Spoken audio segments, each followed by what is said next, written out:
દાય મજામાં. હાલો જમવા આવું ભાઈ. આપણે ક્યાં જઈએ છીએ? DFC mall. ચાલો દોસ્તો, કોઈને આવું છે ડીએફસી મોલમાં મારી સાથે જમવા તો પહોંચી જાઓ. એડ્રેસ તમને લોકોને લિંકમાં મળી જશે.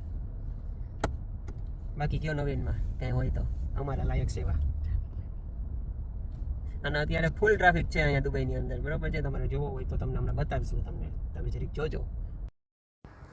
ટ્રાફિક ગમે એટલો હોય, મારે તો જમવા જવું છે, મતલબ જવું જ છે. જો દોસ્તો, આ છે ને આપણું બરોબર છે ડ્યુટી ફ્રી શોપ છે. તો બસ ગાડી પાર્કિંગમાં રાખી દીધી છે અને બસ આવી જ રીતે આમ બંને બાજુ ડાફોડિયા મારતા બસ સીધા ચાલવા માંડ્યા છીએ.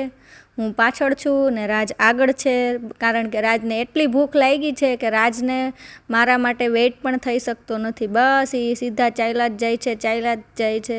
ઊભા રહ્યો, તમને કહું છું ઊભા રહ્યો. જો સાંભળે એ બીજા, હા નહીં. લગ્ન ટાઈમે 7 ફેરાનું વચન લીધું હતું કે ગમે ત્યાં જાશું ભેગા જાશું, પણ એવું ના હોય, ભૂખ ટાઈમે તો ચાલે બધું. તો ફાઇનલી રેસ્ટોરન્ટમાં બેસીને ઓર્ડર આપવાનો સ્ટાર્ટ કરી દીધો છે. મારે વિડીયો ઉતારવો હતો પણ રાજે મને ટાઈમ જ ના આપ્યો વિડીયો ઉતારવાનો. તો તમે જ મને કમેન્ટમાં કહો કે અમે કયા રેસ્ટોરન્ટમાં જમવા આવ્યા છીએ. બસ તો મળીએ પછી હવે નવા વિડીયોમાં. ત્યાં સુધી બધાને જય શ્રી કૃષ્ણ, જય માતાજી, રામ રામ.